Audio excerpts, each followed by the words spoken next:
I've just been listening currently to the Senate floor right now. Ken Bennett speaking right now on the Senate floor. They have been convening since 10 o'clock talking about the repeal of the near total abortion ban. We've got live team coverage on this. Bram Resnick has been inside on the Senate floor, as well as Colleen Sikora, who's been outside the state capitol. But we want to start with you, Bram.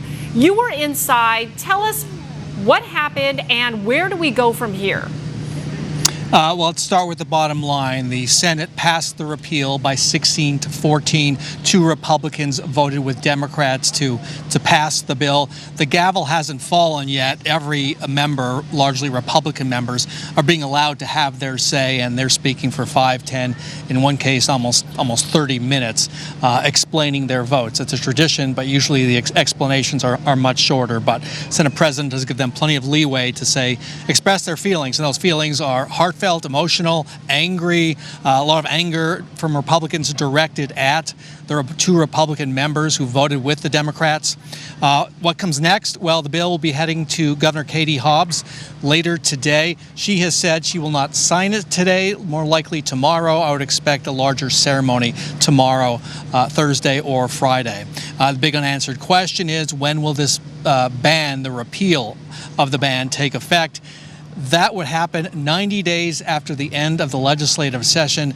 We don't know when that will be. The best guess, it'll be June 30th. Typically, it ends around then when the fiscal year ends, the budget is done. Factor the time in, that would bring you to October 1st.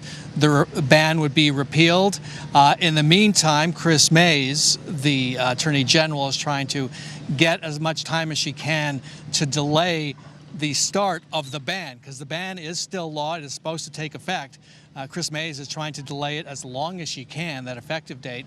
And right now, that could be close to when the repeal starts. So we're watching the calendar, unclear. It is likely the ban will be in effect for several days or even several weeks before the repeal takes effect. So again, the repeal passes by a 16 to 14 vote here in the state Senate. It passed the House, but by a 3-vote margin, again, with Republicans helping out Democrats to cross the finish line. And that's where we stand. A very bitter, emotional, heartfelt day here at the Capitol. Not a debate anybody is going to soon forget. Colleen? Yeah, and we've seen some of that debate even play out here, in between the two chambers here at the Capitol lawn. People on both sides of this issue, very passionate pro-life folks, as well as passionate people who are for abortion as well, and concerned over even the repeal going into effect, and still the 15-week abortion ban being on Arizona's books. We have seen, looks like people are just starting to file out here as well from the Senate chamber. The gallery was very full. Yeah, there are about 120 people in the gallery today, full up at times, heckling the speakers, heckling the Republicans who voted with the Democrats for the repeal. At one point, a woman screaming, enough, just vote already. This is disgusting. It was, again, very emotional. We don't doubt the sincerity of anybody in that room. Yeah. It's a really tough day, a day many thought would never come. Yes. Bram, I wanted to ask, you were talking about some of the anger that these Republican lawmakers have towards the two that flipped. Last week, we saw 3 Republicans flip and vote with Democrats, and one of the members of the House was stripped from the Appropriations Committee. Are you hearing anything, any backlash that these two could face? Is there any disciplinary things that they could face for voting with the Democrats? That is possible. They were, each of them, dressed down by their colleagues, several of their colleagues, in the harshest terms.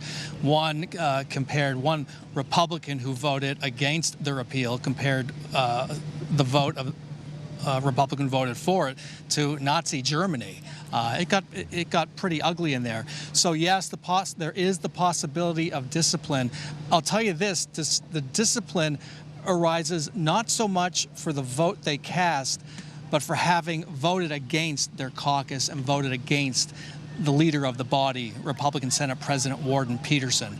You heard the phrase, you rolled the Senate today, you rolled the president. That's what happens when Republicans turn against their leader, or Democrats if the situation were reversed, and that is viewed as a very grievous sin. Punishment is possible. I had to leave before the gavel came down on the 16-14 vote, but we'll keep an eye on that. Bram, you were talking specifically Shauna Bolick. She was up in a pretty tight spot because she's in a swing district, so if she didn't vote to repeal this ban, she could have lost her seat.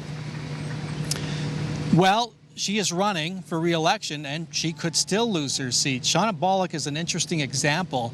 About 2 months ago, she stood on the Senate floor with a bunch of other fellow senators and recorded a video urging Arizonans to vote against the ballot initiative we expect to see in November, the Arizona Abortion Access Act. They urged folks to vote against it, and she invoked God's will. It is God's will when it comes to the birth of a child. And here she is today voting to repeal a ban which for many pro-life advocates is their ultimate goal, banning abortion. It's hard to reconcile when you have two pro-life legislators. And the Republicans in the House are pro-life legislators as well, voting in a pro-choice manner. So Shauna Bolick will still have a tough election. It's a swing district. She spent about 30 minutes today explaining her vote, and I'll concede it was kind of tough to follow exactly why she voted the way she did. All right, Bram and Colleen, we thank you both for your live team coverage outside the state capitol.